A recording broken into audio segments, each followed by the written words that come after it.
No. Let's pray. Have on. Let's pray. Of course, with us, it's Good Friday. Father, bless you so much for this extraordinary celebration that we have from Thursday to Sunday. Help us to better plumb the depths of it, not just with our heads, but above all with our hearts and spirits.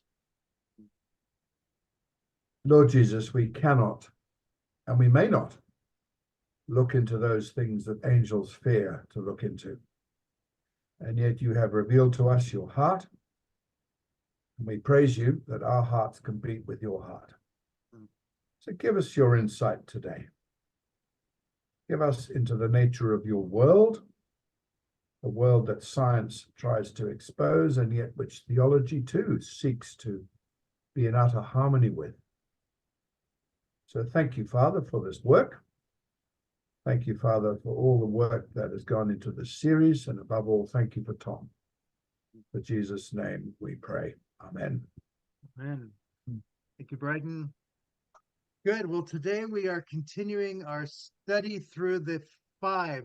Last year we went through the 12 books in Theology and Science, the Frontiers of Knowledge, and so this series, Theology and Scientific Culture, actually preceded it.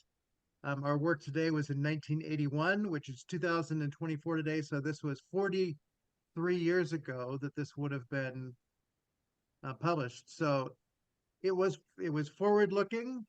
And the question, what has been done since then is certainly something that could be asked. But we're trying to hear what it is that Torrance was trying to do in gathering these people together in their own time. The first 3 books in the other series were written, the first one by T.F. Torrance, the second one by Harold Nebelsick, who we're looking at today, and the third one by Ian Paul. So both series begin with the same 3 authors in the same order.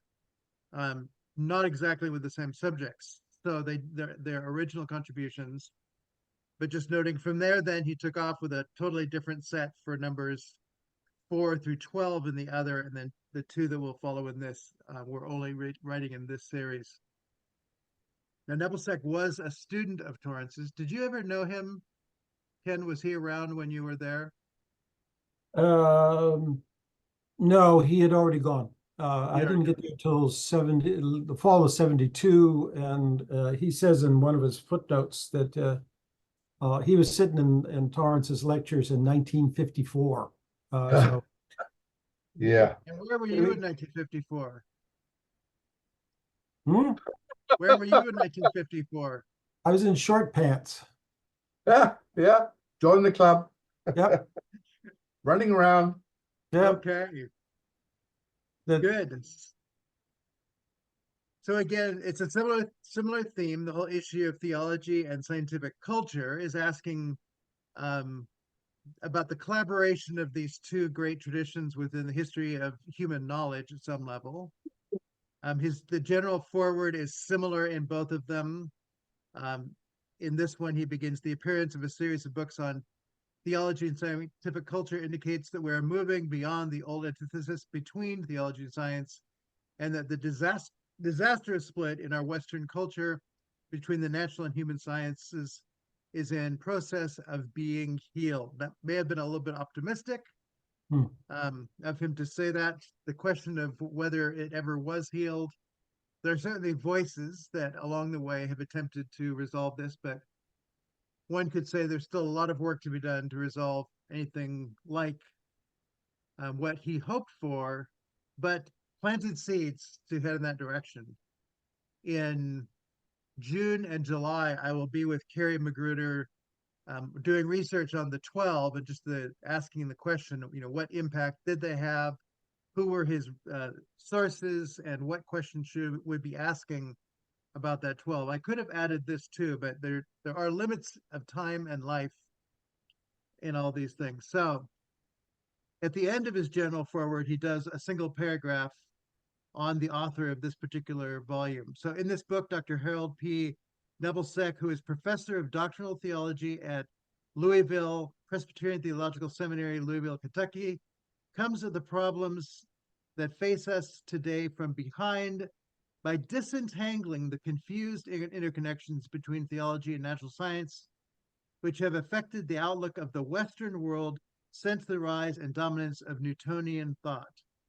He is concerned to clear the ground not only for fresh dialogue, but for a more constructive grasp of the mutual dependence of theological and scientific concepts.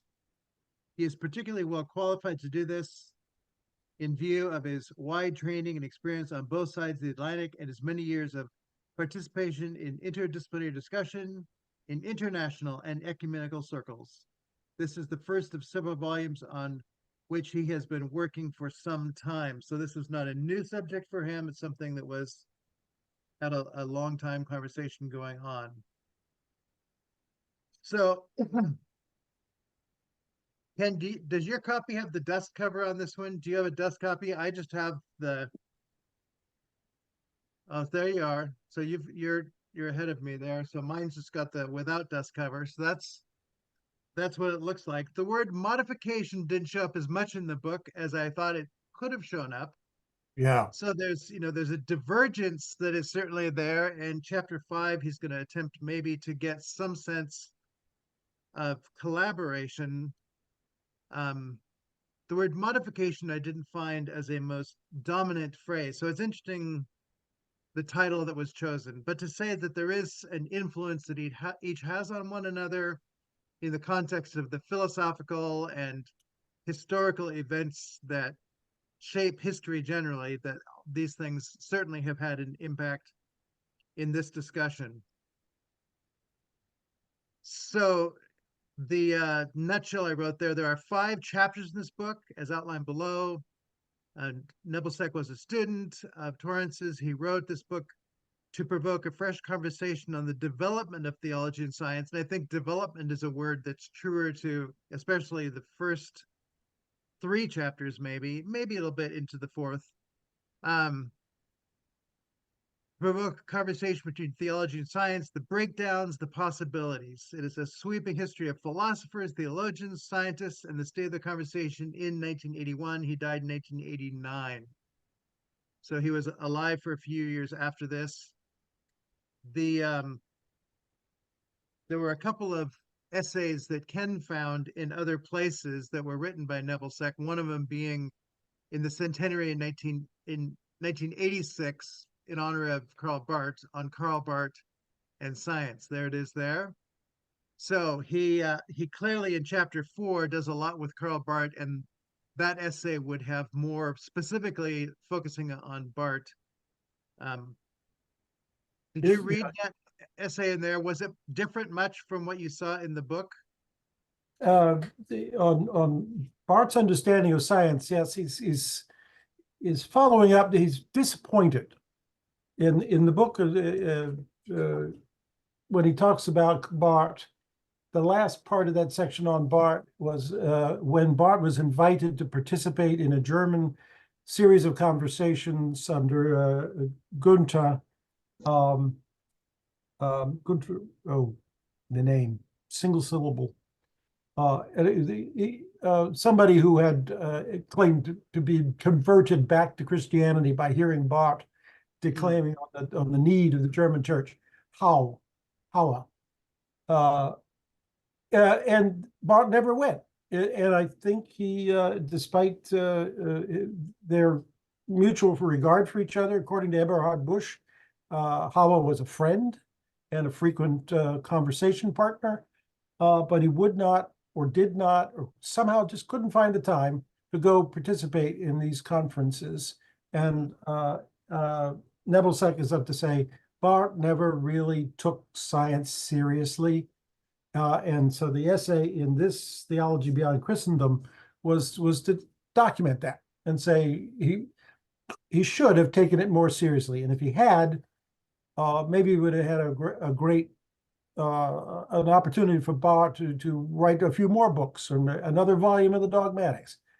And then he's also on the side, he says, but fortunately, we have Tom Torrance, who brings Barth's perspective, but he does take science seriously. So that's the way he puts that. Yeah. Yeah, and the question of taking seriously, one does have a limited lifetime. To write 9 million words in the church dogmatics is to say you're taking your subject seriously, and there are limitations within that.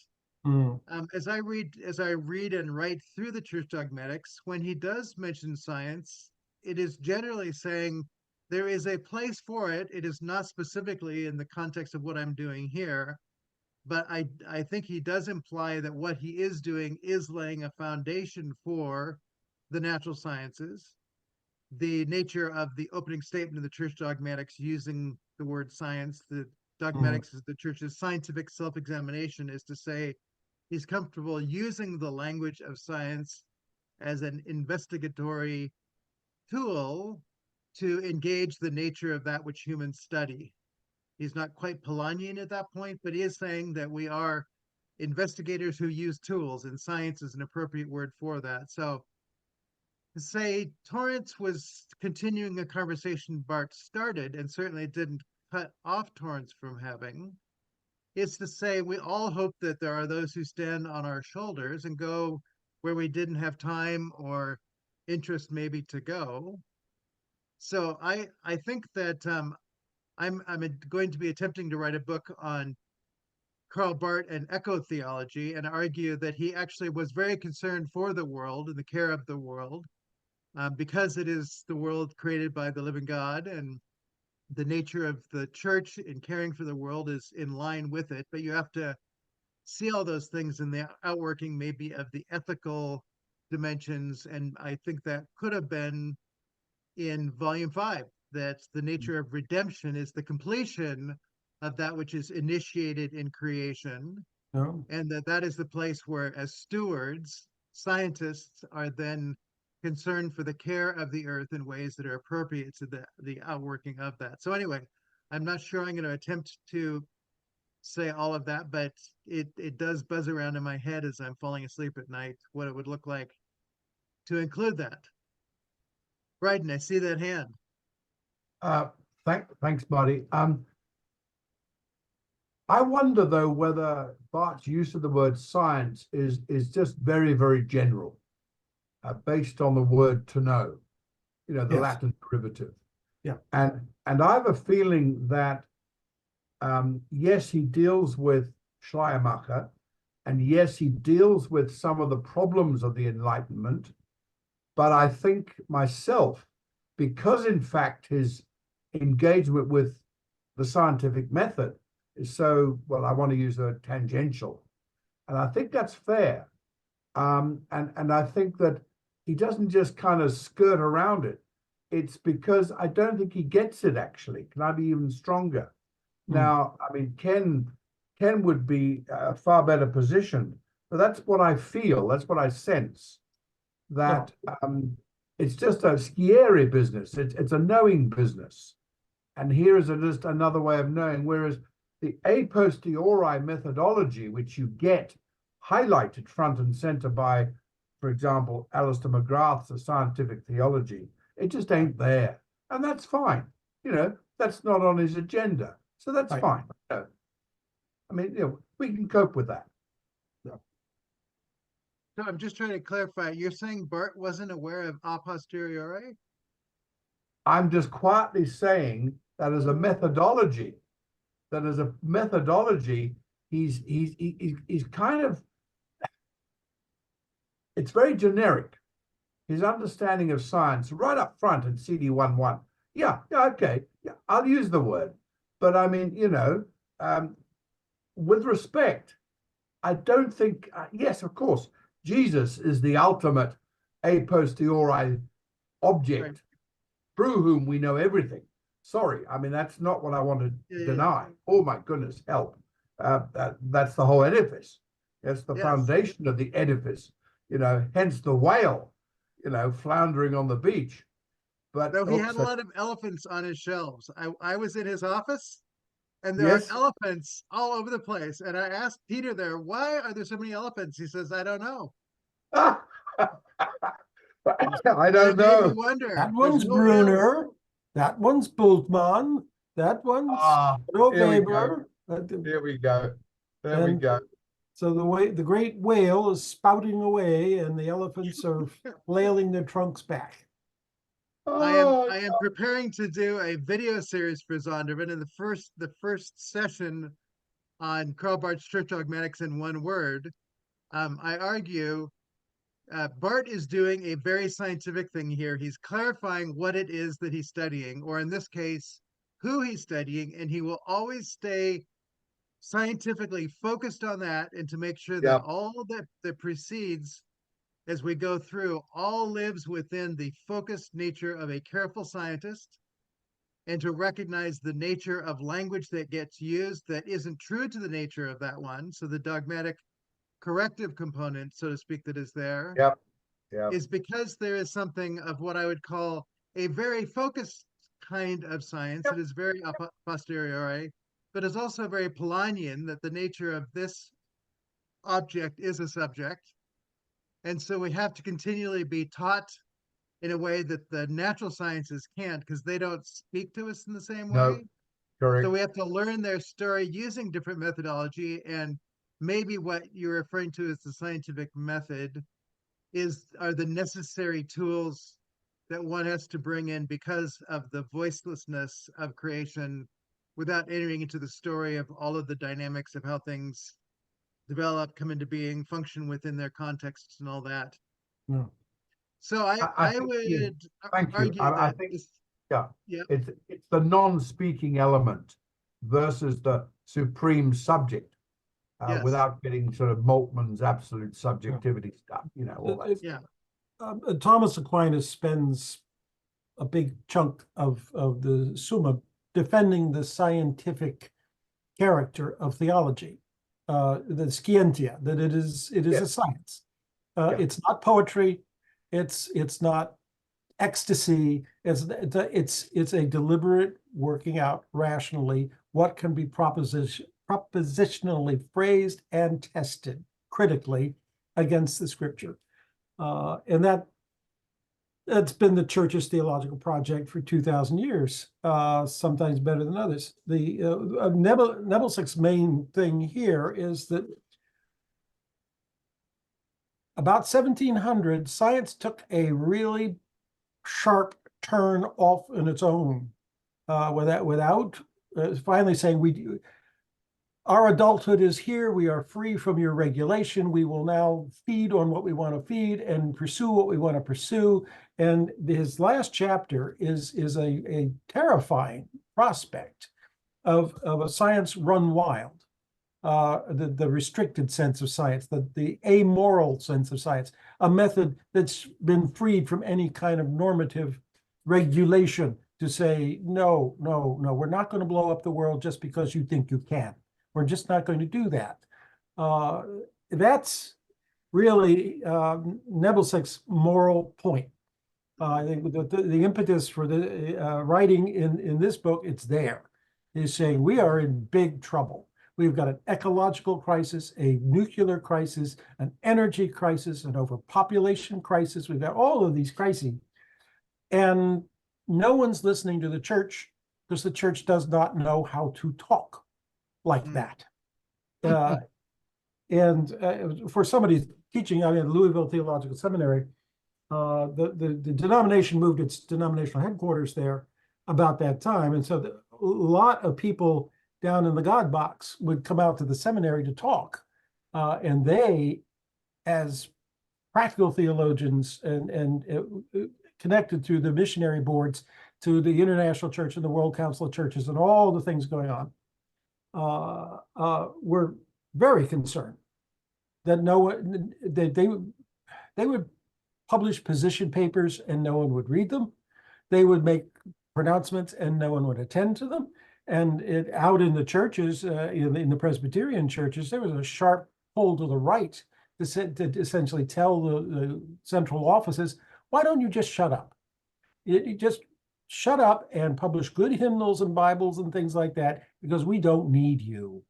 And there's very little going on now. That's one of the things as I look back on Nebelsick's career, at one point he was able to convene a General Assembly level conference on religion and science And the outcome of that is a dead letter. Nothing has happened. Hmm.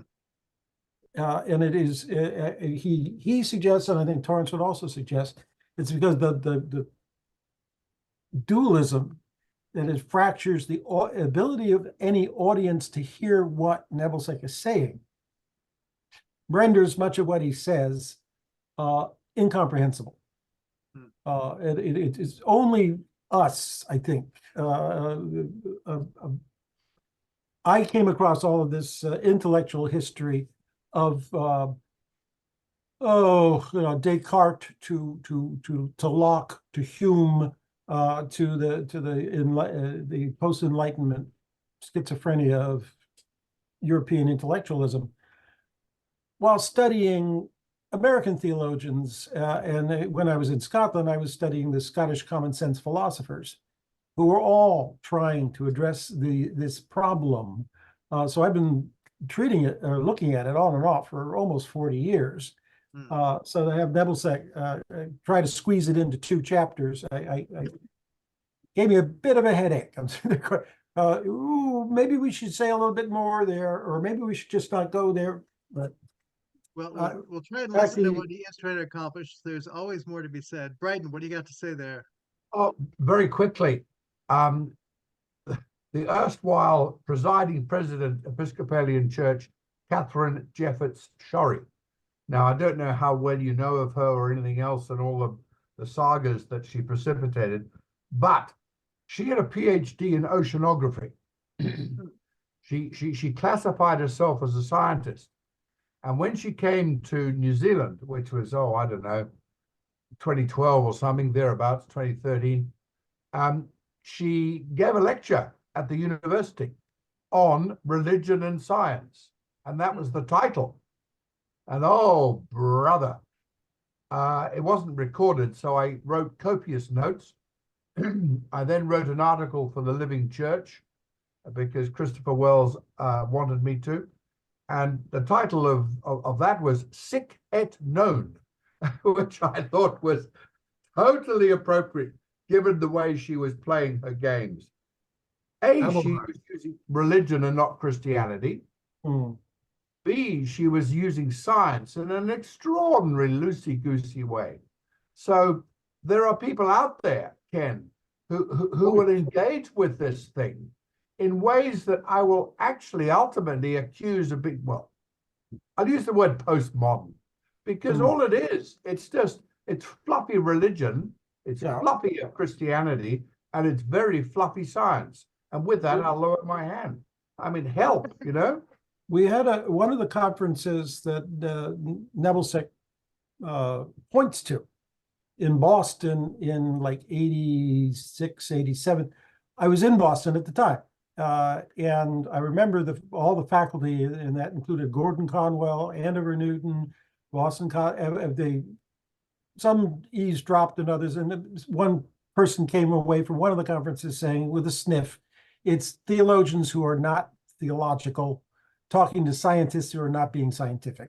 And so it was just, it failed on so many different points, mostly because of the process theology was being mooted about all over Boston at the time. So the Unitarians in particular were enthralled with how well it allowed them to talk about science. The scientists, they go, I don't know what this stuff is. And the Trinitarians are sitting there, I don't know what the stuff is that either of them are saying. So it was a big failure. Shame. So to say the tradition that Torrance is attempting to bring in is to use a Polanyian kind of perspective, where we would say the nature of science is a human endeavor to understand the nature of that which is a reality, and to find language and ways of understanding that reality, and that there is an outcome that we relate to it differently because we come to see in reality things that are not, and positivism is the word there, are not obvious on the outward glance. And so we need to do investigative work to really enter into the nature of both the physical world as well as the personal world, to indwell, to discover, explore the nature of the reality of things according to the nature in which they exist. So the Katafusan piece certainly comes in, and that good natural science should do that, and that the nature of the humanities and theological sciences should have a similar commitment to be taught by the nature of that which is investigated, and within Einsteinian, Maxwellian perspective, to see the interrelatedness of all things, that one cannot merely pluck one's object of study out of its context and not think that you've not lost something in that plucking out. So there is the wholeness that you find both in Torrance as well as Nebelsick as well as Bart, that there has to be a sense of seeing the whole, and that when you focus on a particular part, you're not setting aside the others, but that they are all there at some level in conversation. And that's one of the things in reading the church dogmatics, is if you try and take it apart and just look at parts, you lose the context that often give meaning to all of the other parts that you've been looking at. So too with Torrance's work then, and by virtue of being a student of his, Nebelsick is attempting to do a science of science and a science of theology, and to see the field within which the faltering of the relationship has come, and some indicators of where we might go. If, as C.S. Lewis said, sometimes the best way to make progress is to go back where you got off and begin there and then go forward again. So the long history that he pursues in chapters 1, 2, and 3 are in a sense the story of getting off the road. Chapter 4, Bart breaking with that story, was the beginning of a redirected vision of what science might be, that has a collaboration between theology and science, even though, as Ken says, he was disappointed that Bart didn't go further. He still laid a foundation. The sign was pointed. I stand at the road, take that road. I've been down this road and you just get a splitting headache. The field needed to be cleared, and certain nagging problems had to be identified. Yes. So that other people coming along could pursue it more than Bart himself was interested in, but he was clearing the field of the basic intellectual issues about consolidating subject and object, the other elements that Nebelsick points to, that when he gets to Gunther Home, Home had read the church dogmatics after he heard Bart in 1931.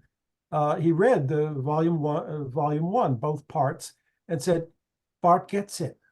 Bart gets it. What we're doing here in physics, he's doing in theology. They are the same science, the same scientia, the same way of knowing. And that brings things back together. In all of Tom's stuff, he'll say, we've got to start thinking this way, or we are not, things are good. Science will be consolidated and moving forward, and it won't be progress, but it'll be moving forward, and we won't have the language to address them because we're still nurturing all of these old-fashioned concepts that don't work. Even with theology, they don't work, but the scientists are shedding them left and right because they don't work in science. That's I was going to ask you, Marty, have you read Torrance's Scientific Theology? Theological Science, his big book? Theological Science, yeah, thank you, yeah. I have read it, and that'll be the next book we do after we do his doctorate. We're going to go through it over quite a period of time. So does he, in the opening chapters there, deal with the same material that Nebelsick is dealing with here? There are similarities. He uses three philosophers to begin to critique the problem, one of those being John McMurray, as an advocate for what he's trying to say. So he is identifying philosophical issues that he is then going to go through and ask questions about the it- Roman numeral. the one reason why you might have invited Harold to write this is that this says pretty much the first three chapters write up Torrance's theological lectures at New College in the 1970s. There was almost nothing there that surprised me. And when I saw that he was footnoting and saying, "Oh, I got this from Torrance's lectures," I'm going, no wonder he invited him to write this up. Now Tom does not have to. He's one of his reliable students is put it all down there, and he's documented it, and you can take as long as you like to reread it and reread it and reread it. I can hear Tom's voice in some of these comments from Nebelsick. It is more streamlined than what Torrance does. This section Yes. has a flow to it that is not what I experience in reading Torrance. So Yeah. it provides a summarial kind of introduction where in 3 paragraphs, he's taking you through half a Torrance book, and Yeah. you get it. I mean, you kind of see the moves that he's making. Yeah. It's like, oh, okay, well, that's nice. So I'm somebody who likes surveys. So for me, that is kind of compelling. And I might suggest if you haven't read Torrance yet, you might start with chapter 1 in this book just to get oriented to the history of science and theology and the problems that arose to create what we know of as dualism in a way that Torrance doesn't just put it out there as simply, I think, as maybe Nebelsick did. So the nature then of what Nebelsick is doing, he is certainly in the Torrance school. The only mention of Polanyi in the whole book is that there's a Polanyi society forming, but he doesn't talk about any of the thinking of Polanyi, which is quite interesting in 1981. So anyway, yeah, I'm a member of the Polanyi Society and have written an article for their journal. So I think Polanyi has much to be offered. He's not the end of the road, but he's one of the tools, the helpful pieces along the way. I see your hand there, young you. Yes, speaking of the Polanyi Society, there's a meeting in Chicago area in June, and I'll be giving a short presentation there too. So Very good, very good. What's your presentation on? I'm going to be talking about some the tacit components that underlie some aspects of mathematics that required going back to understand the origins, and the premature formalization kind of made things different. But if you go back to the original and the intuitions, then the newer formalizations take that into account. So it's like, it's a little technical, but I thought that was a very interesting aspect of it. So yeah, very good. Well done, and we'll look for a report after you have that conversation with them as to how it went for you. So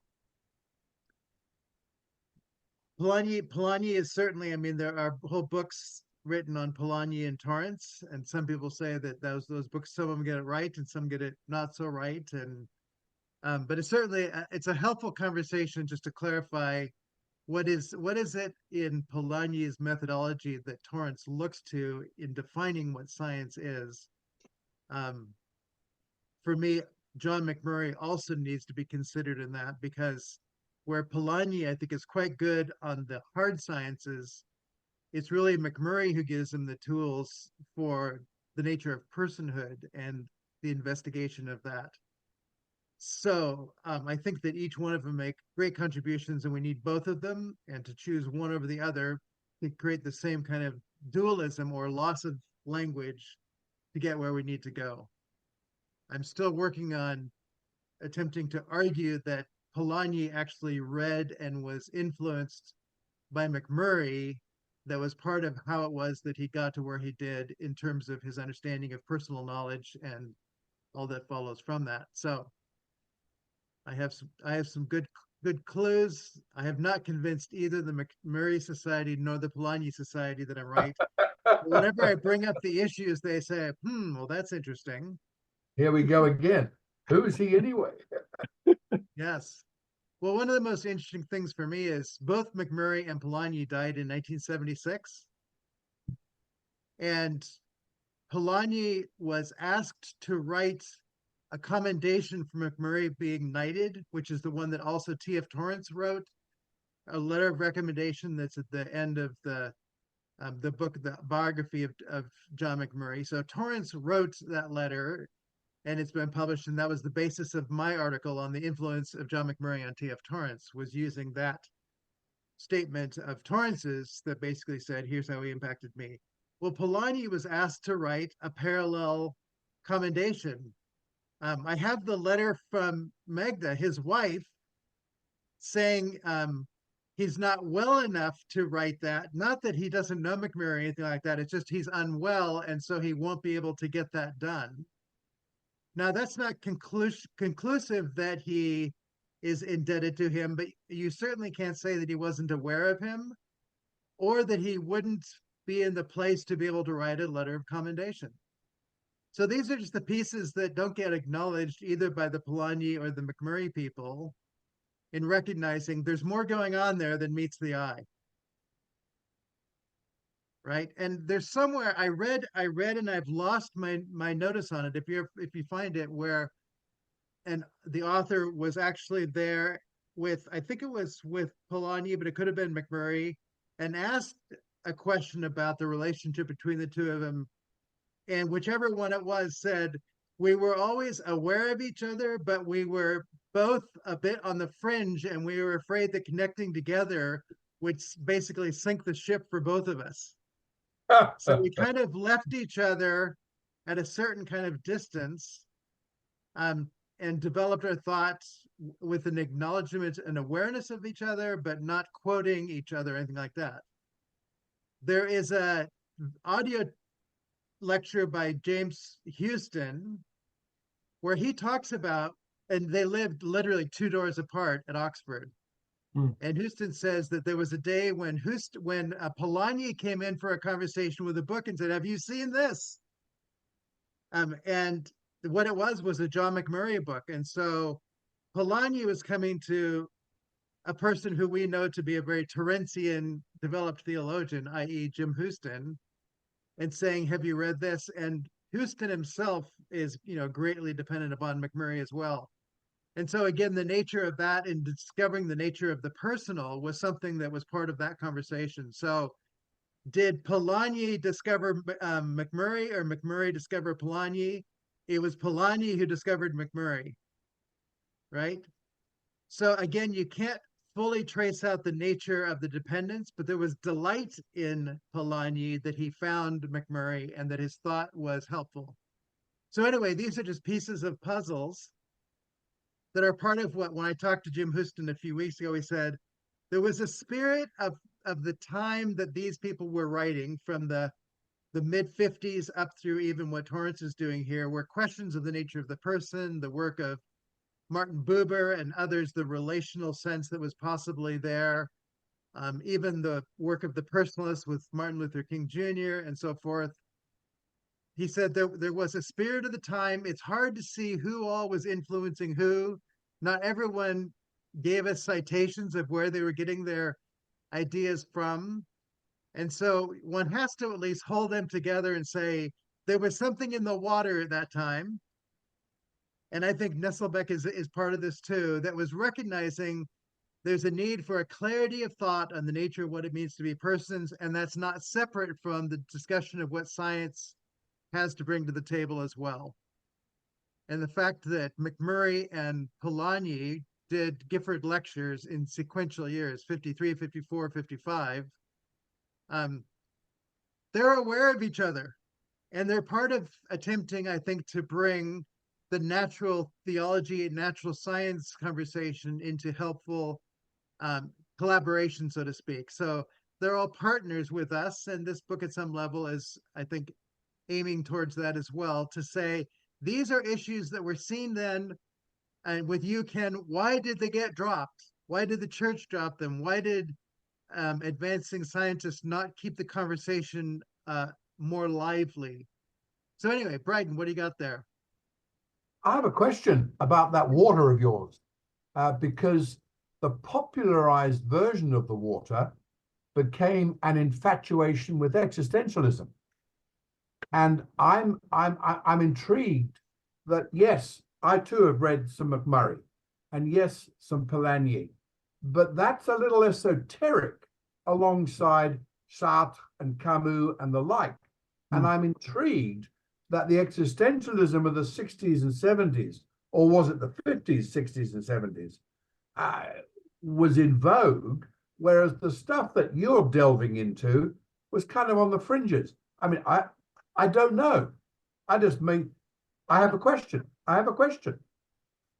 So, I mean, the essay that I wrote for Participatio on T.F. Torrance and personalism, in a sense, is the critique of that. Torrance critiques existentialism as focusing on the existence of the individual in and of themselves, whereas Buber, McMurray, Polanyi, it's not the self, it's the self in context with other persons and the world, right? So McMurray is going to identify that going back to the very nature of the distinction between Greek, Roman, and Hebrew thought.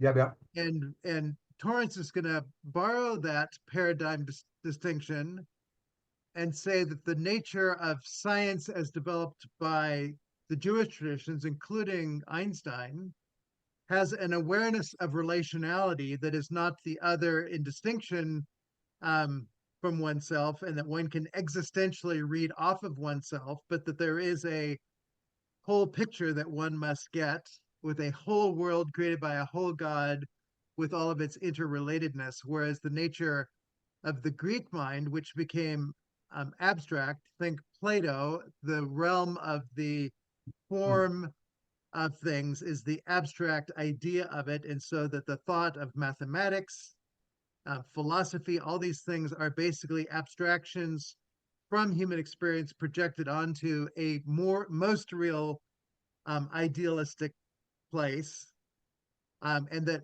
Rome conquered and stole from Greece all of that, but really just used it as tools to become pragmatically controlling of the world. And so that modern science becomes a pragmatic exercise of control, borrowing thought forms from Greece. But as John McMurray said, we are Roman at heart. We still have the philosophy of Greece in the background, and particularly the Aristotelian pieces more, which was more engaged with the categorization, those things that science likes to do to break the world into parts, which becomes the background of Newtonian thought. But that we would like to think that we're Judeo-Christian, but it is those people, as you just mentioned at that time, McMurray, Buber, Polanyi, who were thinking in different kinds of ways, who were challenging like the prophets. And I think McMurray particularly uses the language of the prophetic in the face of a science that has broken things apart to the point where it's lost touch with reality in a sense. So interpreting the universe has to get back in touch with, what does it mean to be interpreters in the world, who act in the world, who create communities of understanding, and all these things become a paradigm where the nature of our participation in the world allows us then to reflect, and as communities to live appropriately with one another, and to pursue something that would be called love. I mean, he distinguishes the Greco-Roman being based in fear versus the Judeo-Christian being based in love. And ultimately, Torrance is building on a science that is concerned for a God who loves, creates the world, and calls for us to sustain it.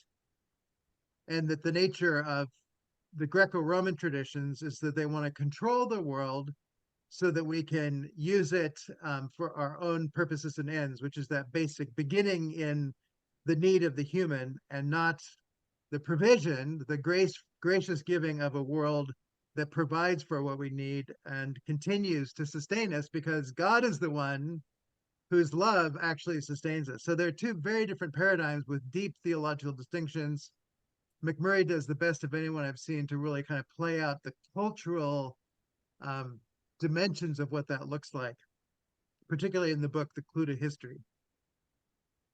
So I see we've got some Bryden's Michelangelo's examination of cadavers is extrapolated into both painting and sculpture. So that's the artistic reflection.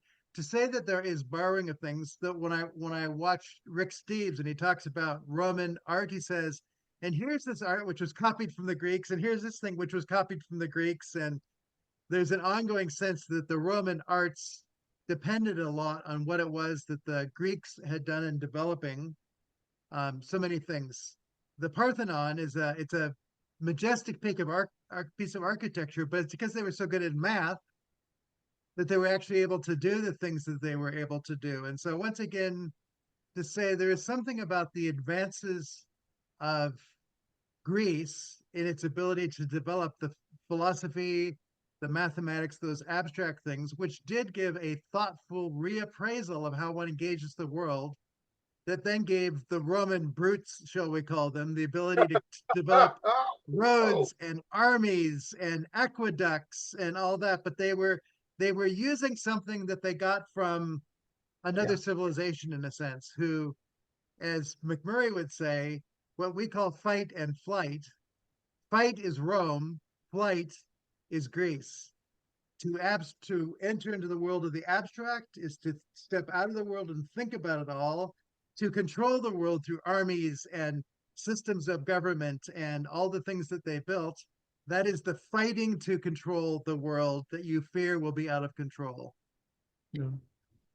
And what happened when Christianity met Rome? Roman Catholicism, highly managed structures of church government, discipline to make sure everyone's under control.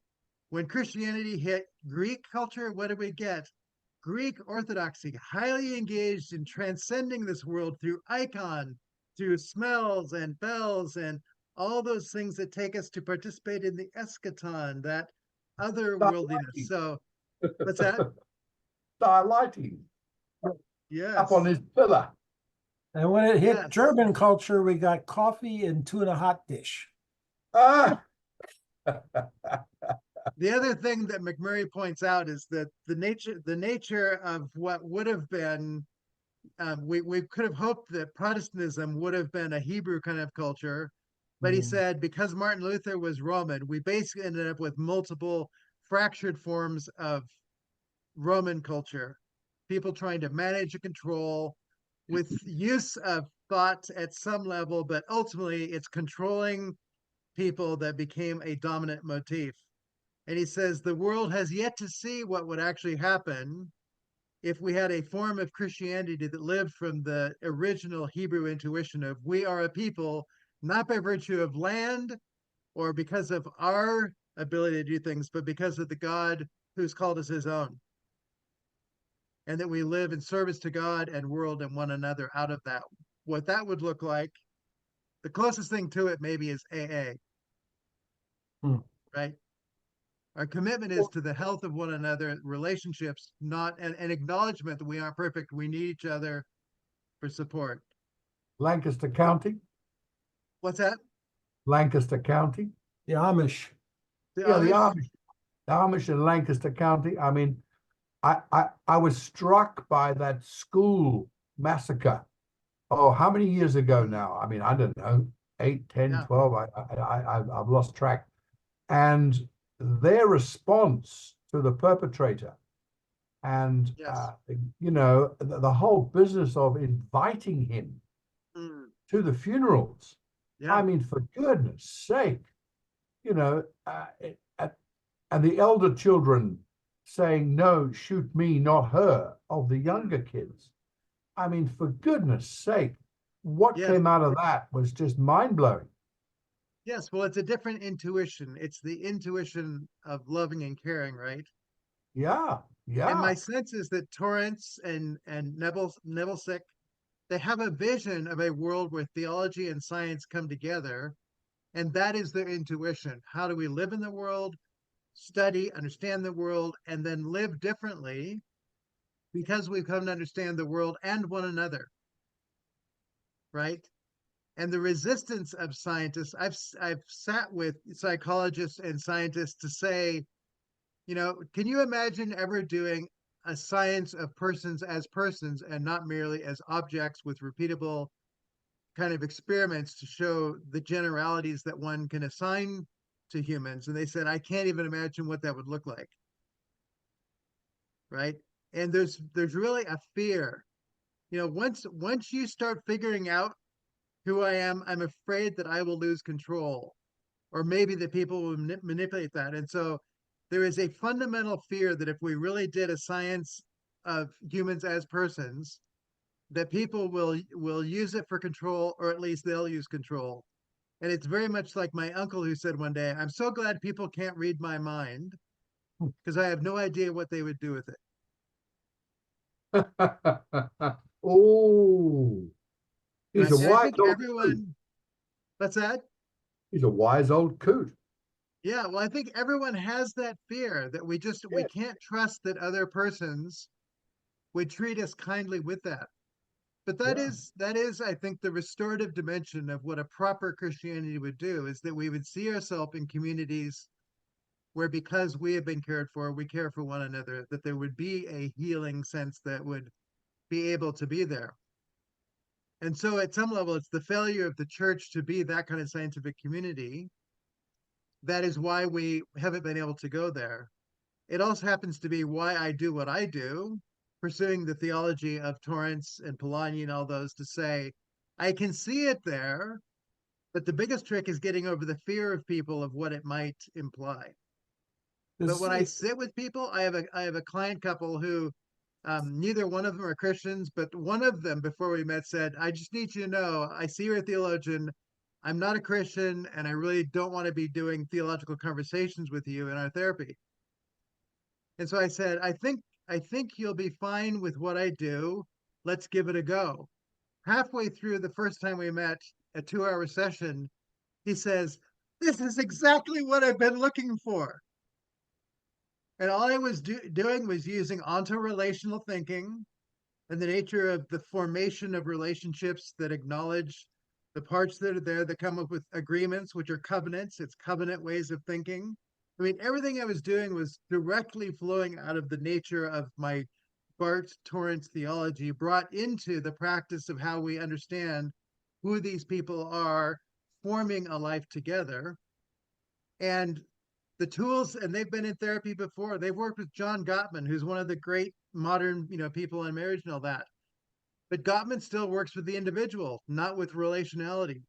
It feels like it might be there, but it's still fundamentally a scientific. I mean, his science lab at the UW, University of Washington, it's all, you put monitors on people and their emotions are read by virtue of body temperatures and all that. So it's still observing the phenomenon of the human and not fully relating into the relationality of the human in a way that Torrance and McMurray particularly open up for us.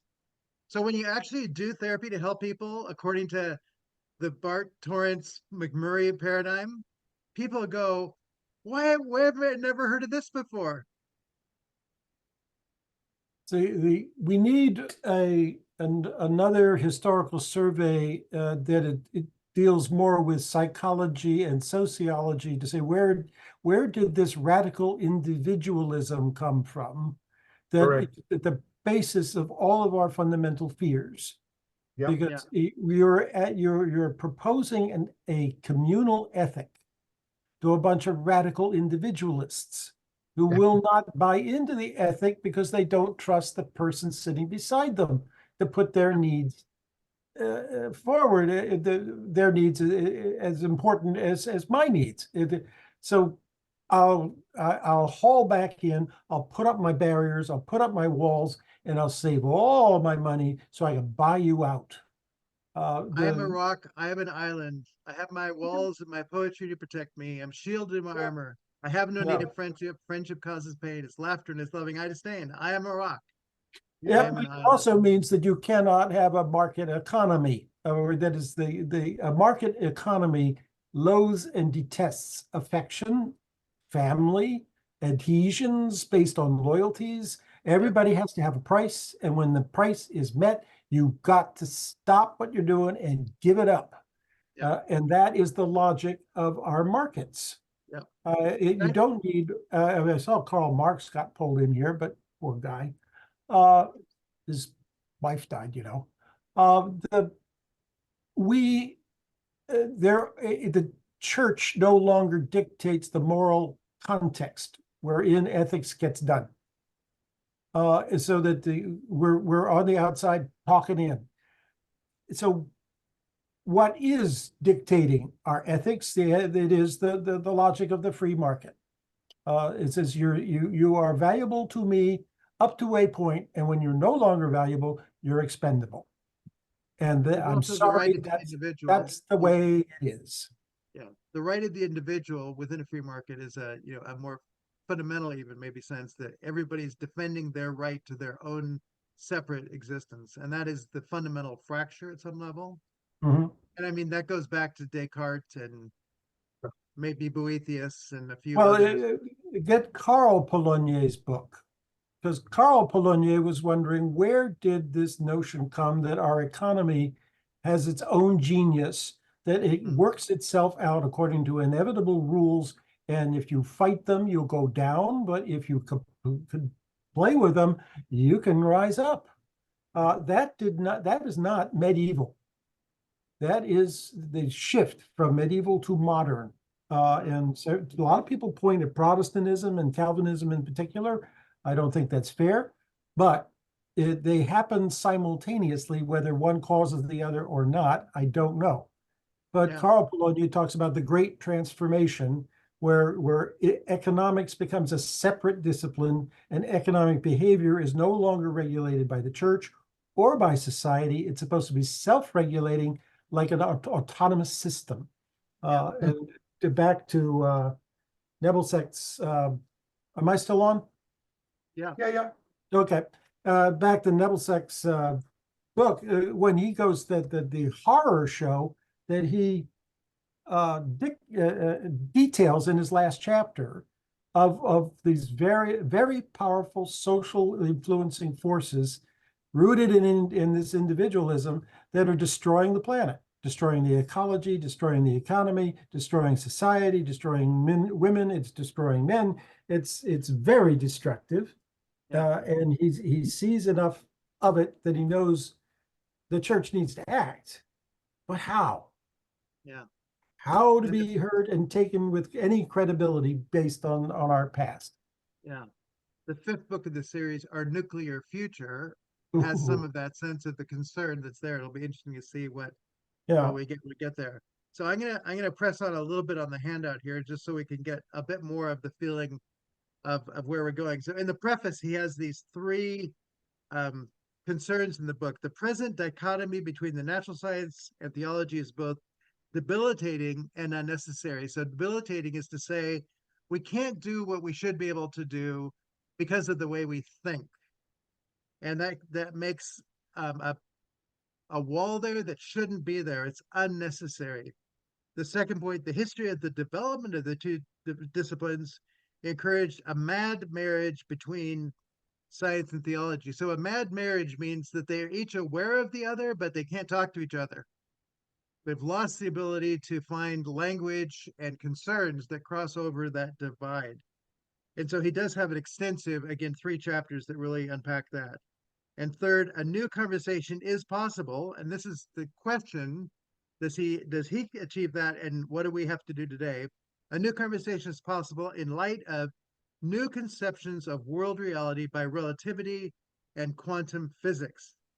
Now, the nature of relativity is, again, James Clerk Maxwell's field theory, the nature of relativity via Einstein, the nature of our involvement via Polanyi, the tacit dimension, our indwelling of reality opens up ways of connecting with the complexity of the world, that all of that field thinking and the way we participate in it opens up the heuristic journey, the journey of wonder and discovery that I think he sees as the hopeful part of the conversation.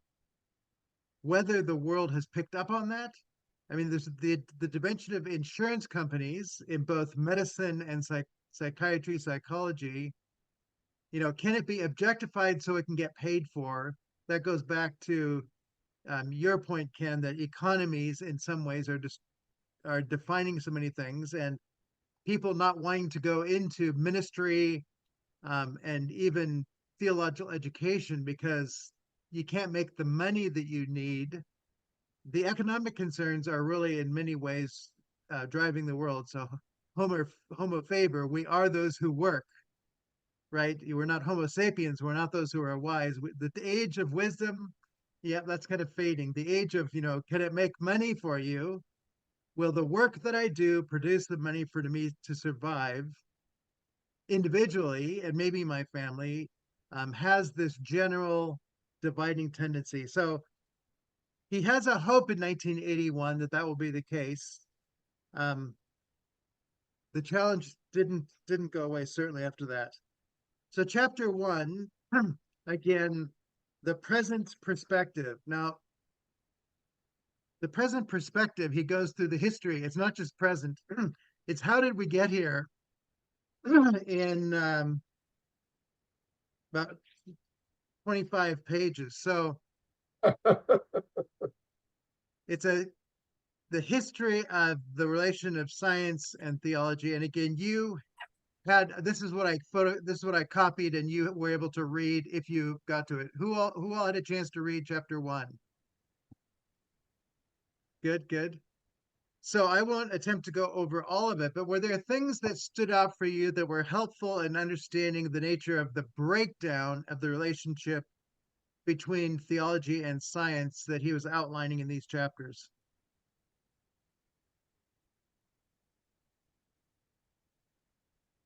Okay, nobody saw it. Yeah, I mean, Go as ahead. a non-philosopher or theologian, I thought it was interesting how Marxism became such a strong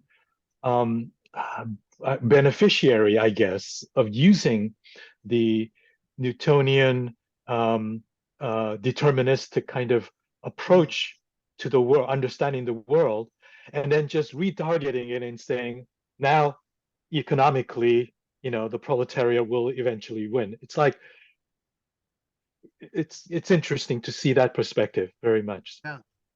Well, it is interesting to see how a small idea can be made the basis of a whole new idea. They're, Exactly. in a sense, they're minor variations with major implications, right? Yeah. Yeah.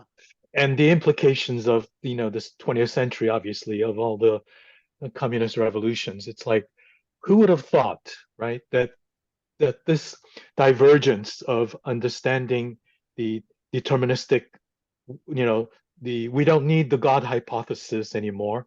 Newtonian physics explains everything. All of a sudden, that kills millions of people. It's like, Yeah. just staggering the implications thereof. Yeah. The development of the dualism, which I call the splitting headache, where there's the world inside me and there's the world outside me, in a sense. And one can choose one over the other. And in that, you lose too much.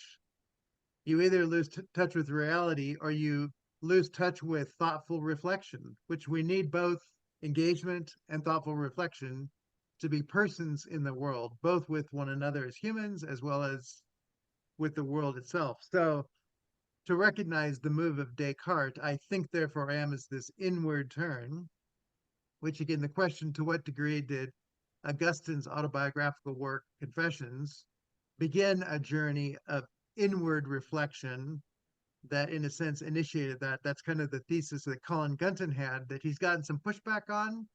And whether Augustine intended it or not, I think a lot of Western Christianity and what it means to be spiritual became an inward journey and hence somewhat individualistic.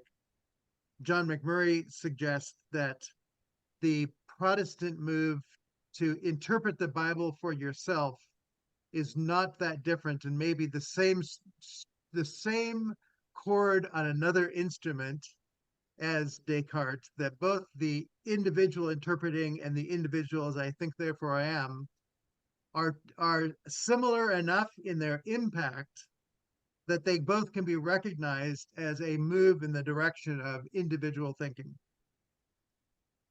And that is part of the breakdown then that separates something that should be held together, and that the very nature of what needs to be healed is to be able to say that there is something about, well, it's what Torrance talks about being the priests of creation, that we're both listening to the creation as scientists, but also conversant with the nature of the meaningfulness of all that as those who understand the creative work of God who holds it all together, and that we stand, in a sense, thinking, responding, living in, a bit like Adam and Eve before the fall, as those who are caretakers and namers and who understand that that is still a possibility.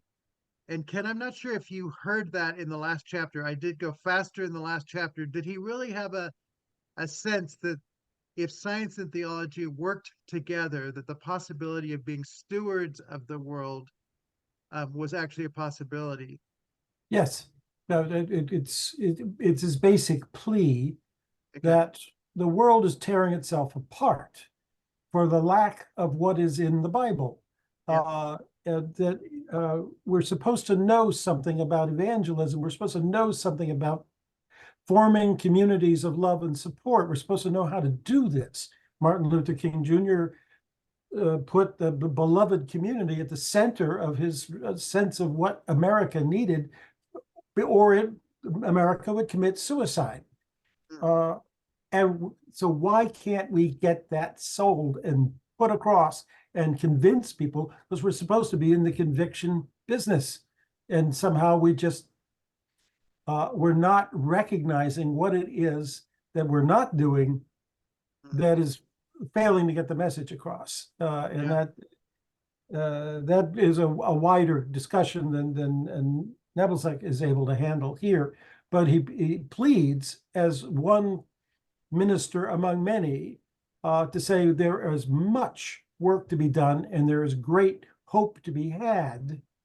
But every time we think like we're getting some traction, something awful happens and we end up back in the lap of despair.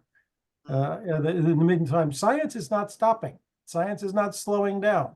We tried a couple of ways of trying to clean up the environment, but global warming was moving on apace, paying no attention to our good deeds and good intentions. So we got to double down and try again. And again, you can see his calling as a pastor in that last chapter, because he is genuinely afraid for the future of the human race. And I mean, to say the history of the human race, where it begins, it says, we think science is just a relatively modern phenomenon. But from the time that somebody picked up the first rock and broke a nut open, or whatever you want to choose, science had begun there. So there's a kind of a modern arrogance that modern science is the only kind of science, instead of there's a long history of development and we're still going to be in that. And the question about when you lose what it is that theology provided in that, what does it do to science? What is missing then? And you could call it an ethical or the caregiving or the stewarding dimension of it, where the question of what's in it for me maybe becomes a dominant point of view, as he talks about the dominance of science. How does it serve me? Not how do I serve God? How do I serve my community? Right. The point of view makes a huge difference. So in the end, the question of the mutual modification, science provides tools and insight for the process of serving the world and one another. And the nature of theology provides science with a motive to be those who care enough to find the tools to do the work that needs to be done, to be sustained and to flourish and all those things. So it was Michael Polanyi's observation about science in the Soviet Union that forced him to say that this individualistic, solipsistic model of how science works is false. It doesn't create good science. It creates bad science and a bad society to go with it.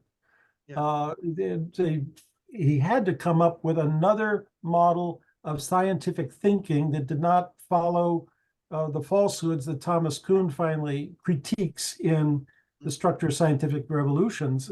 Everybody thought that a real scientist sits in a chair and cogitates and then comes up with a brilliant idea and writes it down. That isn't how it works. The scientist is constantly engaging with people. His next door neighbor comes over with a book and says, "Have you read this book?" And as the person across the street is saying, "Here, have you read this book?" And they're all talking to each other down at the playground or over at the school or down at the gym.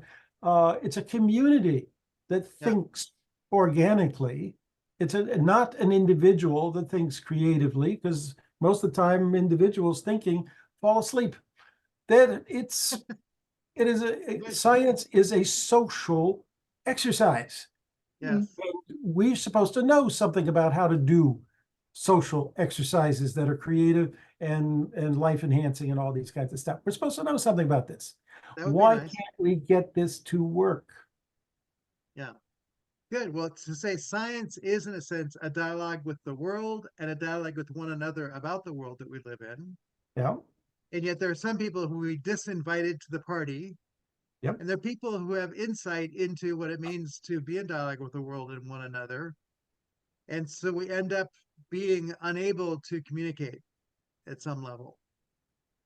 So the nature of what it is that Polanyi was doing, he recognized the impersonal nature of science as he was being given instructions to do things that he thought were immoral because they were inhumane at some level. And so he had to have a science that included the nature or valued the nature of persons. Yeah. And brings up there Michael Polanyi's Science, Faith, and Society in the late 1940s. And it was in the 50s that he did his work on personal knowledge, but it's something that his intuitions were developing in a very Polanyian, Torrancean kind of way. Yeah. Science has to develop intuitions. If science cannot develop by radically individualistic folk sitting solipsistically by themselves, cogitating, how does good science go forward? It's with a group of people gifted in all sorts of different ways, communicating with one another, not jealously, not hoarding, but generously sharing and participating in and mutually self-correcting. Polanyi sees that as rational, that is how a science is figured out how to make science work. It didn't happen in the Soviet Union. And I just, in reading Nebelsick, I found out didn't have. Nazi Germany also had a minister of correct thinking, that they would go out and stop people from saying things or doing things. Don't talk that way. That's Jewish, and it'll be cut off. It's the book burning, censoring, banning certain kinds of thoughts, banning certain kinds of sentiments. It does not make for community. That makes for terrorism. So Polanyi discovered that and tried to write it down systematically as the beginnings of a critical theory of scientific thinking. And it's when Torrance read Polanyi that he realized he's doing what I've been trying to do. He's trying to correct the field of his expertise from the dualisms that are causing it to malfunction and become irrational. And I'm trying to do the same thing in the church. And he could sit there and say he only has to look across the Irish Sea to Northern Ireland to see another Presbyterian church so dysfunctional that they were shooting people in the street. That's a problem. And I say Polanyi is really the one who brought the personal into the task of science, personal knowledge being obvious, but he didn't get into all the way into investigating persons. So he didn't do what McMurray did, who is the scientist of the personal. He was able to engage how do persons become, develop, and how does that develop families? How does it develop cultures? So they each, one played a part on the knowing of the person, and the other is persons being known that are part of the whole thing. The final statement of personal knowledge, it sounds kind of Christian. As I understand it, this is the position of the Christian in their stance in worship before God. He doesn't actually pursue then that. And the paragraph just before it, it sounds very natural theology. So it's something that's kind of a given in the water, not in the personal nature of God. So Plenty had his own limitations, but that's part of the brilliance of Torrance in bringing all these pieces together so that you get the full orb kind of science that I think um, Torrance uniquely provides for us, and people like Right. Ray Anderson and others are able to really build on. But Nebelsick the also nature of just going back to the rootedness that Nebelsick's doing here to say, once you think there's a world inside and a world out there, and you can choose between them, that is going to be the root of all the problems that are going to follow in many forms. And you may get confused how they're playing out, but they're all related to that basic dichotomy, which is the dualism of the world of spirit and body, or matter and mind. However you label it, you've broken something apart that ought not to have been broken apart. Go ahead, Ken. just that Nebelsick's main point about to communicate anything, you must use language, and you don't always get to choose which language you're forced to speak. So you've got to be very careful about what language you do use and define your terms right all along the way. This is one of the strategies that people were thinking of is, well, we won't engage scientific culture. We'll stick with pre-scientific pious language. Almost a hyper Catholicism in a neo-Benedictine monastic way. We will just repeat the liturgy as we've always said it. We will repeat the nostrums as we've always believed them. We'll say the prayers as they have always been said, and the world can just go away. And his reply is twofold.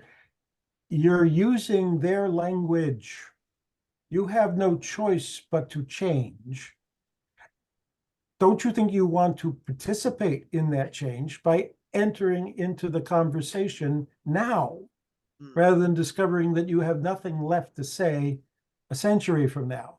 And the other piece of it is, and science can manage to flood your monastery with rising oceans and polluted tides while you're busy in your prayers. This is a fool's proposition. That was one of his first invocations of mutual modification. The science is modifying theology, whether theology wants to be modified or not. One of Tom's favorite things is that it was the Newtonianism entering into Protestant scholastic theology in the 1600s that ended up having Calvinism adopt double predestination in the canons of the Synod of Dort. He said a theological disaster of the first water, and but you can plot how they got there, almost step by step by step. The series of wrong choices being made, almost always having to do with, well, when you said that, I heard you saying this. When you said that, and now I'm reading scripture and it says this, and so we're all going to have to get behind the canons of the Synod of Dort. Good luck trying to teach it. Marty, you'd be glad you're not a Calvinist. You don't have to teach it. But it's in my book of confession, so I at least have to apologize for it every year. Okay. So the first chapter is really saying the two went their separate ways because of an understanding of what it means to be humans. Mm-hmm. And once they went their way, science ultimately felt more like it was in touch with reality. And so science became dominant, and the nature of the humanities, theology, and all that took a lesser sense. It felt more otherworldly, not as much here. And the practices of Marxism and Dewey and all these things led us ultimately to a place where we had two competing cultures identified here as science and theology, and that we simply collapsed into being natural organisms. Everything could be explained through the lens of science, and all those other dimensions were seen at some level to be maybe made up or not able to be assessed in a way that was true to the certainty of science, right? So the quest for certainty that science wanted to have is part of the power of science, but also the Achilles tendon, because there are things that are real that we can't have that level of certainty, but to not pay attention to them is to our own defeat at some level. So when he goes into chapter 2, from natural theology to Hegelian idealism, you can see that still maintaining a respect for God at some level, as involved in the natural world, meant that there was a conversation carried on, that often things were read in from human understandings, i.e. process thought is what he really takes on, that we look at the world develops, God must be doing all of this. So it's a kind of a marriage of science and theology that is evolutionary at some level, and not in the kind of way I think that Ross Hastings talked about in the last session. There is a sense that you can have an evolution that is an explanation that allows for the a priori of God as creator in a way that isn't as true of the process thoughts that he looks at in this chapter. So to say, if there is design in the world, then okay, there's a God who maybe made it, maybe he's distant, i.e. deism, maybe he's collapsing into it, panentheistic, but God is not the almighty creator who sends Jesus to be the one in whom we find meaning and life and are restored to the God who made us and all that. So the different forms of process thought, he spends some time, and there are compelling things at some level for a hangover of Christianity in it, but there's also a plea for something that's more scientific, more explainable, that he recognizes the world wants to have. Up until you get to Einstein, Einstein is going to be shifting things, and he's going to acknowledge not Jesus, but that there's something about relational space. We can't break everything apart in the Newtonian way that the world has been seen by science. There's something more going on there. And the nature of probing into the world is something that was a different way of thinking for Einstein, that is consistent with Polanyi's indwelling, the nature of to explore the inner dynamics, the field of function within which all these things come. And so the nature of the relativity of things, again, inspired by Maxwell, who was a Christian and thought that out of the Trinity. So again, there is a revival of some Christian thoughts that provide insights into the nature of reality and the role of science within that. So Bryden keeps posting good things here. So determinism, Jim Houston's railway timetable. Yep. Jim was very fond of talking about railway timetable theology as an illustration of determinism. Okay. It's determinate. Yeah, you can depend on it being there in a particular way. Good. No, thank you for that. What I missed from Nebelsick was the reaction of the Romantic movement over against both idealism and rationalism. He does mention the Romantic movement, and again, it's the move to emotions, which again, Schleiermacher is certainly part of that. Yeah, he does, but it's not a really strong motivation to change. Whereas for the Romantics, it was a massive desire. And I mean, yes, in the end, it kind of becomes an emotional existentialism in the 20th century. But anyway, that's all. Yeah. And John McMurray's self as agent, his Gifford lectures begins with a critique of Kant and the Romantics. That's where he begins. Yeah. I have it. Sorry, yeah. But what I do find interesting is Einstein is sitting on a moving tram that is, I mean, I don't know how many people point this out. I just don't know the literature. But for me, it was terribly interesting and significant. He's on a moving tram. And it's because the agents they have velocity that time starts to warp and do funny things. Yeah. And that for me is one of the biggest insights that actually gives rise to relativity. Yeah. Anyway, there we go. So Nebelsick mentions that Einstein responds to Whitehead by saying, you realize there's no such thing as a simultaneous action. Yeah. There are no simultaneous events, and you seem to be assuming some things are happening simultaneously. But we have no way of knowing. Anything about simultaneity, in a relative world, it doesn't exist. Yeah. That took me a good 20 minutes to get my head around. And then I realized he's right. And he's been right for more than 100 years. I'm just getting the news, but he's right. And that is why the process theology of Whitehead could not be plausible. But as I say, it was all the rage in Boston in the 1980s. Everybody said, hooray, we finally reconciled science and religion.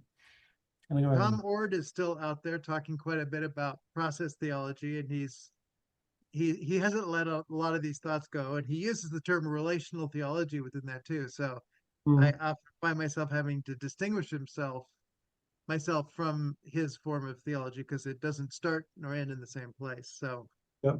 he's attempting, as you say, to respond to a lot of intuitions that go in places.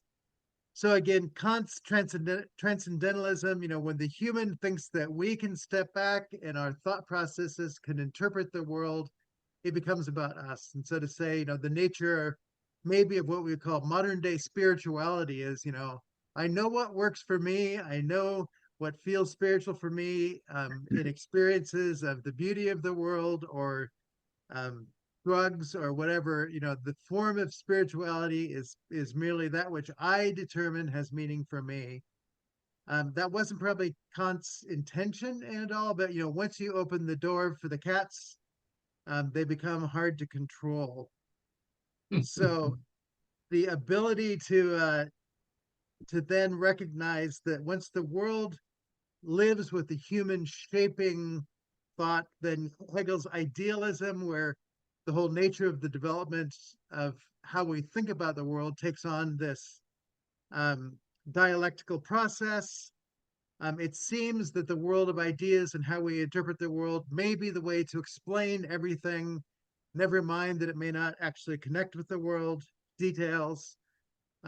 But it's a dominance of thought, and at some level there is an emotive sense beyond that, which is a little bit a sense of the romantic dimension of the ideal world is where we are in control. I'm just thinking of Hitler's Germany, a promise of a better world, final peace, and all these things are a kind of idealism that are then given tools to become very destructive. But when we see here that the nature of both engaging the world in a kind of science that controls the world and wants to manage the world, and then a kind of idealism that wants to think about the world that ends up impacting the way people control the world, thinking Marxism wants to control the world through a set of ideas. In any case, you collapse into the human serving oneself and having different paths to get there. It's not I came to two paths in the wood and one of them was less traveled, took me to a good place. It's like I missed the whole other path that actually went up. I went these two human paths and I missed the ladder to heaven or something like that. I just made that up, so that was not totally thought through, but you get the sense of what I'm maybe doing there. So chapter 3, then, the idealization of Protestantism. So the whole nature of theology in the 19th century, think Schleiermacher, think Harnack, think, all these people who want Christianity to be reasonable, sensible, and so they appeal to the nature of history. They appeal to the nature of the human thinking about what makes sense to them, a sense of dependence on one that is greater than ourselves, the nature of a culture that should be perfected according to certain moral standards so that humanity gets better, and all of them with a tinge of Christianity, but ultimately one pull at a time, pulling the rope back into the human's position so that the tug of war God is assumed to have let go in a sense. well, all of these different forms of sentimental thinking, cultural thinking, historicism, these are all the subchapter titles, each one of them associated with a name who's a hero. Someday they're going to have a superhero universe, and all these people will be seen for their what are perceived as their superpowers, which in the end become their defeats. But oh well, we haven't had that universe quite created yet. But see In how the end, though, popular in popular entertainment on television and motion pictures, the superheroes, the hypertrophic men and women Yep. with superpowers. Like no ordinary human being ever wins in those pictures. It's the big ones, and the becoming as powerful as they possibly could be and still be good. yeah. And very recently, apparently, that they've even given up on that, so they can't. There does not seem to be a theatrical way to express goodness. So it's I think good Mr. enough. Rogers does pretty good. Yeah, good. Thank you. You're right, but his superpower is a cardigan sweater. That's true. That's true. He put it on, and he became somebody who the world honored. Chapter 4, he wants to say. Oh, do you want to say something, Bryden? Well, goodness. I've never forgotten the story of a missionary in a certain part of the world, which I won't name. And he watched this woman carry her mother down a cliff, bathed her every morning, washed her clothes, and took her back up the cliff to where the village was. And then the mother dies, okay? And this missionary, do you know what he does? He marries that woman. Because the culture didn't have a place for a single woman like this. And of course, the reason for his marriage is very simple. He has never seen such goodness. And that was his phrase. That's a beautiful story. That's in a book? No, it was a living conversation at an EAMS conference, International Association for Mission Studies. Yeah. And I've never forgotten it. Well, I can see why. That's quite a powerful image. Oh, anyway, there we go. So that's how you. Thank you. That's how you display goodness, Ken. It's staggering. rare, but that woman was a superhero in her own way, and for him to recognize what it meant to care for her as a person is another kind of superhero act of selfless concern. Let's be careful with our language, because if we keep using the prefix super, we're saying non-human. No. Human, less than human, but not human. And let me say the final bit. She was not an attractive physical female, but she was extraordinarily good. And he could see her goodness. Yeah. Yes. Yeah. Point taken, Ken. We need another word to say they're not normal. They're not normal by the standards of people. I find people often say, this isn't normal. It's like, you don't want normal. Normal, self-centered, not particularly concerned for others. Let's talk about something other than that. So I don't know if you have another prefix for that. To say somebody who is fulfilling the nature of what a loving human looks like. What do we call that? Holy? What is it? The word holy? Holy is a good word. Yeah, extraordinary. The galaxy of heroes in the Catholic Church are called saints. Right.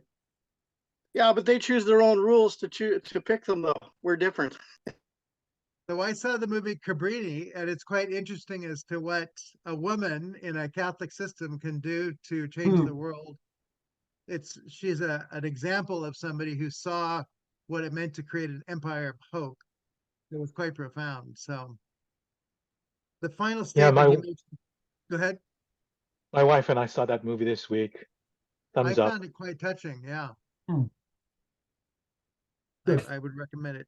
So his final comment that Harnack's gospel was the gospel of the Enlightenment, human-centered, feeling-oriented, romantically inclined. So it's all about the nature of the human in their experience as a human. Faith was foreign to the world or accommodated to it. So if you use the language of faith, it was just to serve the human-centeredness, the feeling orientation, or the romantic inclination.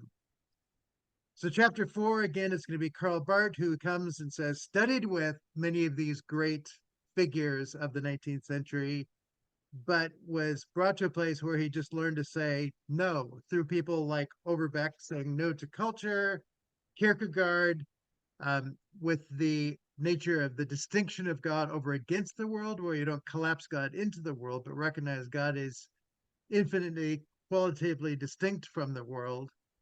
And Dostoevsky's ability to recognize the nature of the ambiguity of human life, that we're all recipients of grace, that God is totally other. I need to read a bit more on Dostoevsky and the Totaliter Aliter, which I've heard people just collapse the infinite qualitative distinctive of Kierkegaard into Dostoevsky's comment, but I'm not sure they're exactly the same thing.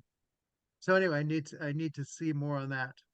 Yeah. So the nature of Dostoevsky, though, is that he ends up rejecting the depth feeling of Schleiermacher, the moral behavior of Rachel and Hermann, the dominance of world history in Harnack, and the belief in progress of humans to embrace faith, this living in contradiction that is there. So I hadn't seen the role of Dostoevsky like I saw in this chapter, and maybe I've just read the wrong books, but I haven't seen the way that he brought out Dostoevsky. I certainly have seen Kierkegaard.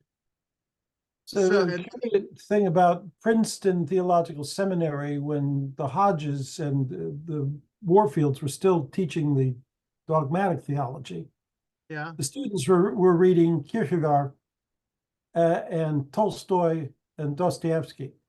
Okay. They were getting religion from the university rather than from the seminary lecture halls.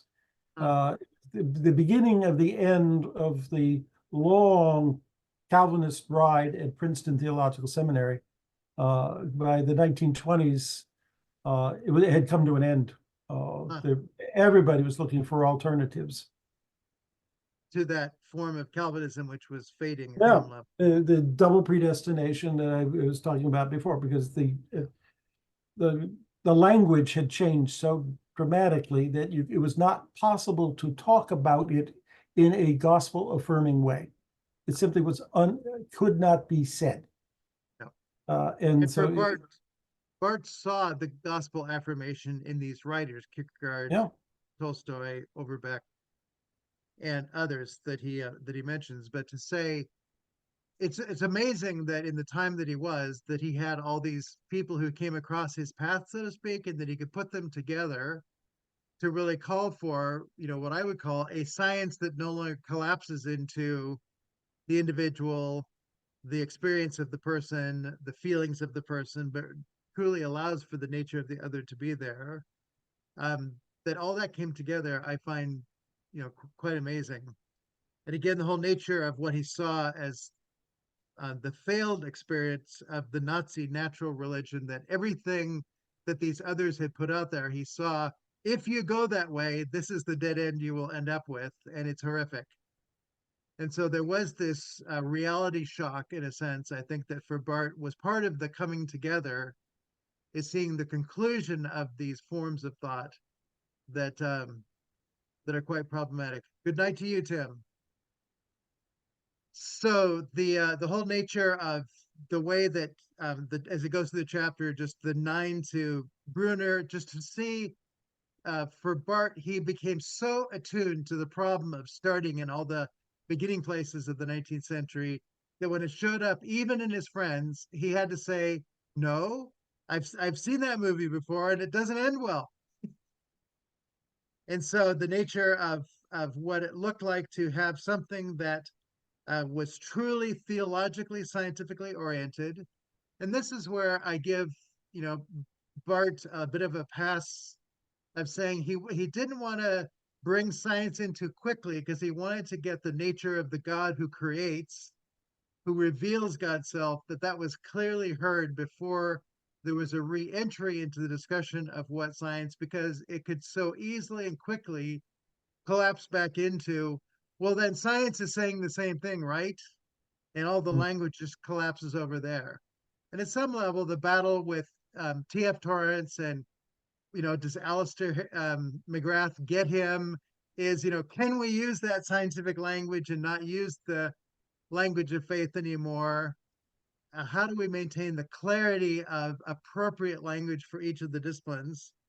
I think it's still part of the battle, but Bart, it is in these early phases, is just quite committed. We've got to get the foundation right. We've got to get the focus right. We've got to get the first steps right, because if we don't get those right, we're almost doomed to get off, like has been happening for the last number of centuries or more. So the whole nature then of, just going through and saying, the landscape is not that unclear. We know the mountain ranges of the Babylonians, the Canaanites, the Persians, and what they gave to the history of humanity. We know about the Hellenistic thinking, the Aristotelian, the Romantic, the idealistic ways. I mean, he in a sense lays out the map and says it's all there. And that's the place where people are going to go for their playground if they don't have something other than that. That feels like home.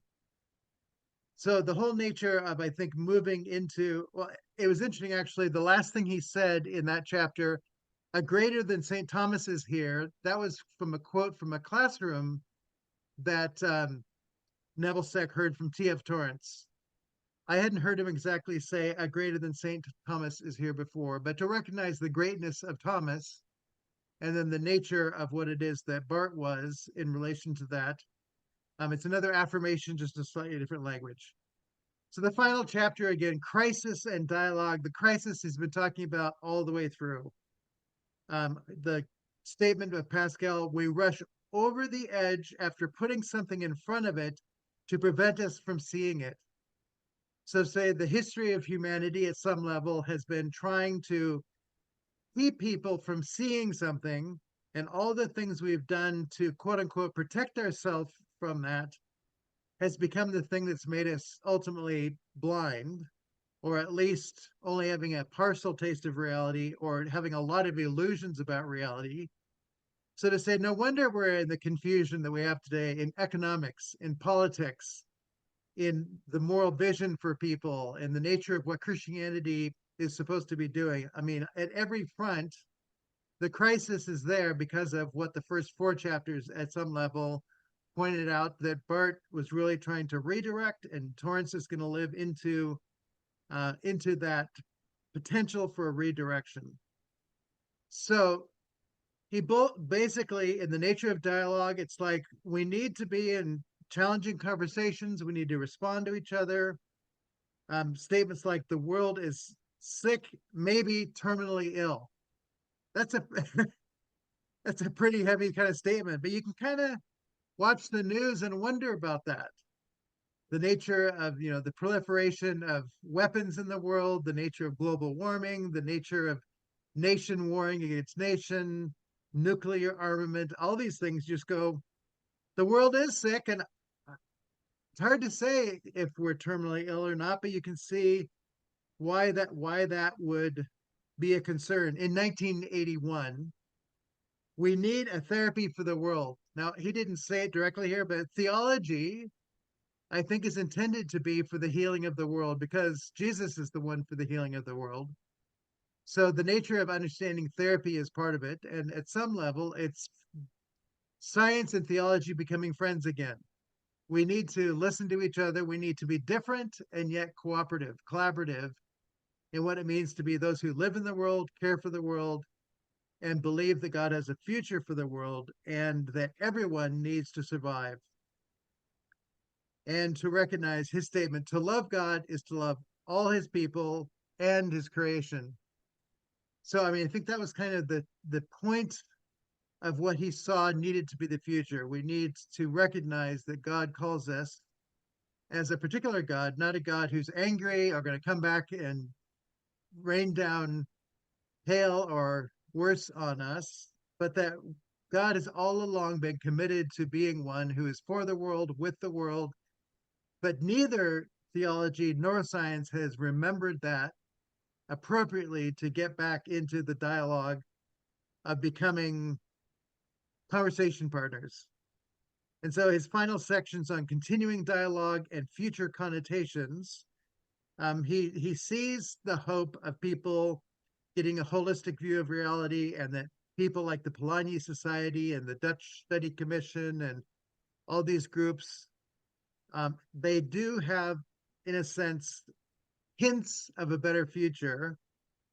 His statement, in all this, we're overcoming the image of God as homeless and unemployed, that God doesn't have a home here and we don't really need him to do anything. We'll take it from here. Which is to say, we've got, a bit of work to just bring what the gospel wants to say. This is God's world. This is my Father's world, and to my beckoning ears, all nature sings, as round me rings the music of the spheres. I mean, there's something about the re-enchantment or re-acknowledgement of God as the one who's the creator and sustainer of the world. And then this question of future connotations, and he quotes T.F. Torrance some here, and this idea of a universe that points beyond itself, which sounds a little bit like design there, that matter and mind are integral and engage each other. That's the reintegration of the dualism. I think that we still need better images. We need stories like your story of the woman who carries her mother down, that in that there is an integration of the caring for the body of a woman, and then the embodied woman who needs to be cared for in her culture, that there is the person and the body woven together in that image that is quite beautiful. I don't think people have those kind of images in their head to see that both have to be valued in the context in which there could be something that would resist that kind of holistic way of being. And then we need to learn that. I want to say again, but I don't know if we ever had that down very well. And again, the person of Jesus is the only one who truly has it, and being conformed to his image is something in that direction. The idea that we have falsely objectified nature, and that has kept us from being stewards. Instead of seeing nature as living and needing care and all that, we've just made it impersonal and an object, therefore we can do with it whatever serves us. So the question of, can eco-theology reimagine the nature of the living world as a living being, in a sense that needs a kind of neighborliness, that we care for it and it cares for us? I think some people are trying to do that. I don't know how well that is succeeding yet. And science, as well as faith, is essentially confessional, is an interesting thing there. We all engage in the world. We all come to believe things, and those beliefs cause us to act in particular ways because of our confessional beliefs. The reality we find is the reality we reach for, he says. So if we think that the world is just an impersonal object to be used, then that's the nature of what both our faith as well as our science will do. So there is a revisioning of the world that I see as part of Nebelsick's vision. We need to re-understand God. We need to understand what it means to be humans in the world as whole, thinking, acting beings, and we need to revision the world as living and active by virtue of God's creation and sustaining, and our participation in it. We talk about participation in the divine life. Maybe we also need to talk about participation in the natural world as well, as part of living in a way that is being mutually modified by the world as we live within it in a caregiving modification. Sometimes it feels like we're halfway down, having fallen off a cliff. Are we reaching for branches to slow the climb down, or what? I know there are good people in the world, and there are places. I found people ask me, where in the world have you seen anything that looks anything like a Christian culture or a caring culture? And I generally say the South Pacific is where I see it the best. The Samoans, the Cook Islanders, the Maori. I see people who are more concerned about family creating space for one another and not about destroying or using up the earth. You may have different perspectives on that, Bryden, in that you live kind of in the neck of the wood, but that's where I say that's where I have seen that humans still have the capacity for at least small groups to have something that echoes of caring with compassion for the place you live and the people who live there. Big cities are maybe the worst. The word apartment is the very nature of the city. We live right next to each other, apart from each other. And that fracturing of our bodied from our mental and caring space is the fracturing of the window that is in 8 billion pieces, and we don't know how to put it back together.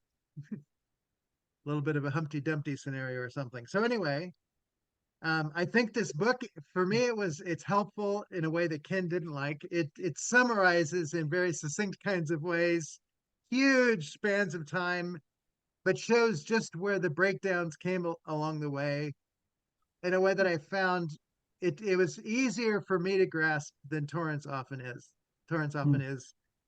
So, so I'll be careful who I give this book to, but I also feel a little bit sad that it's probably just lost in the sand piles of most libraries and probably little seen by many people, even those who have interest in these subjects.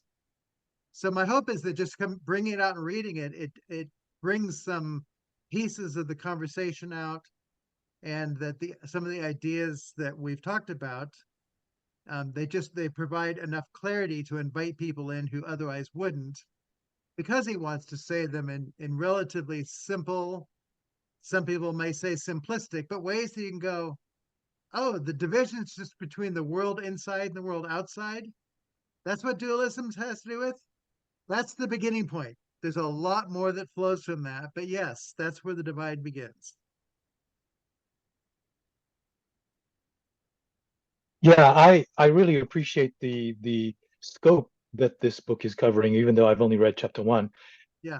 What I'm wondering is, it seems like in the last 20, 30 years, the nature of science has become politicized, especially in the debates like over COVID and climate change, where science is now has lost the original search for truth. And it seems like, the subjectivity among people is kind of replaced. Facts are no, irrelevant. It's what you feel is true.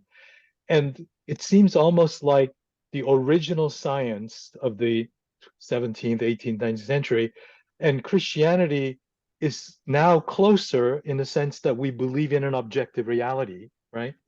Whereas a lot of culture seems to have abandoned that and is now just whatever is true for me and whoever is powerful is right, has become the kind of the dominant paradigm.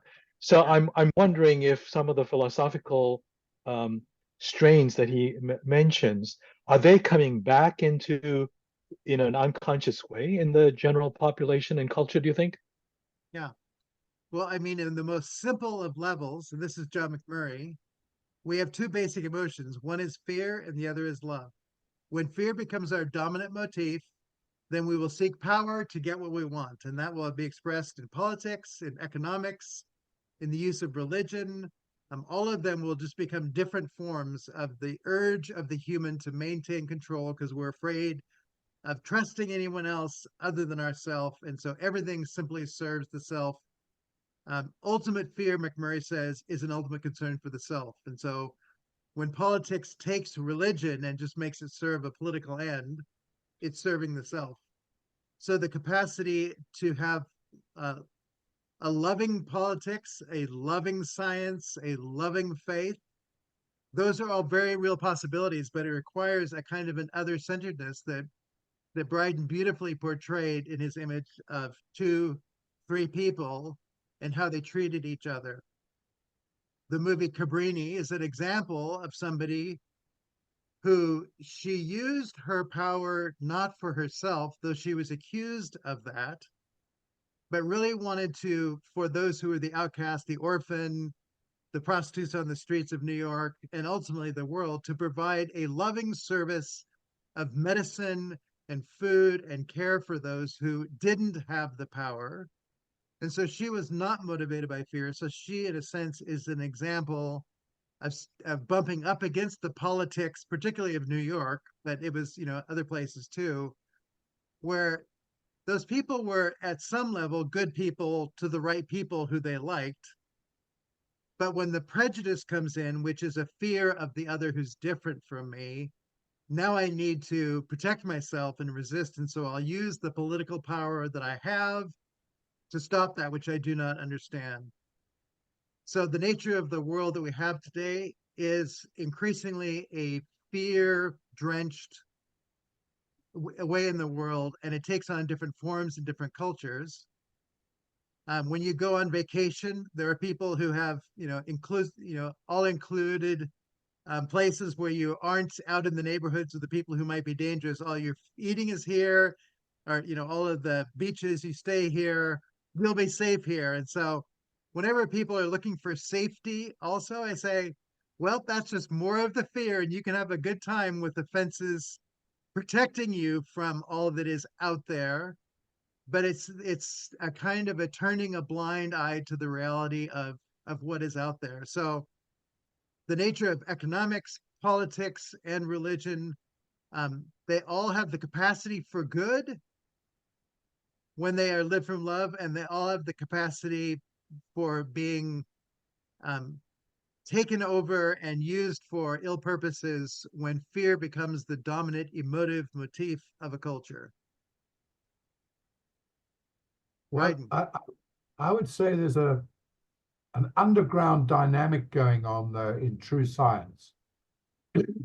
If you look at the results of particle physics in the last decade alone, it has so rewritten so much, and trying to get our head around it is really hard work, because not only is it uncertainty about positions of things and measuring things, but also the incredible elasticity of matter. It's kind of going, hey, we're almost on the brink of a 1903 situation. In other words, 2 years away from Einstein's 3 essays in 1905. We think we have the standard model, which we do have, and it's been in place since the 1970s. But suddenly, in the last 10 years, sorry, I scratched my head because, yeah, we are really scratching our heads. But none of that is actually making any difference to the politicians who are seeking to control the narrative, which was your point. Yeah. And science is highly politicized. And also it's about money. I mean, Pfizer has made so much money. And yet a lot of their narrative, we now know, to be pretty fragmented and partial. And it didn't test for this and it didn't test for the other. So anyway, I've got to go, folks, because it's Good Friday. So we have a ceremony to attend. Good Friday to you. Yeah, exactly. Yeah. I mean, I don't know what it is. It's happy, but it's certainly contemplative. But Yes. bless you for all of this. Okay. Yes. Well, thank you for being part of the conversation. And hopefully this all calls us to celebrate Easter and Good Friday in a way that we hand it all back to the one who holds it together. Mercifully. Amen. Amen. Ciao, ciao. Next week, we have Ken with our next chapter in the Doctrine of Grace. In the theology, the Apostolic Fathers. The Apostolic Fathers, yeah, exactly. Good. So Great. All right. Gotta be at church shortly. Okay, It's blessings on on you. Thursday. Yes, it is. Okay. Take care.